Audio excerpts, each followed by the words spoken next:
একসময় আকাশের রাজা এই বিমানটি আজ দাঁড়িয়ে আছে নীরব, পরিত্যক্ত আর জং ধরা। বছরের পর বছর ধরে প্রকৃতির আঘাতে ক্ষত-বিক্ষত হয়েছে এর শরীর। হারিয়েছে তার গৌরব, হারিয়েছে তার শক্তি। কিন্তু গল্প এখানেই শেষ নয়। কিছু মানুষের স্বপ্ন আর পরিশ্রম আবার জাগিয়ে তোলে নতুন আশা। দক্ষ শ্রমিকদের হাতে ধীরে ধীরে মুছে যেতে থাকে জং।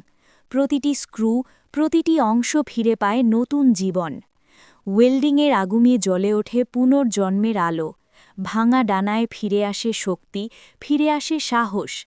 ধুলো ময়লা উঠে গেলে ধীরে ধীরে ফুটে ওঠে এক নতুন রূপ। রঙের নতুন ছোঁয়ায় বদলে যায় পুরো চেহারা, যেন অতীতের সেই গৌরব আবার ফিরে আসছে। আর শেষে সেই অচল জংধরা বিমান আবার প্রস্তুত আকাশ ছোঁয়ার জন্য। এটা শুধু মেরামত নয়, এটা এক নতুন জীবনের গল্প। এক মুহূর্তের জন্য থামুন আর এই পুনর্জন্ম দেখুন।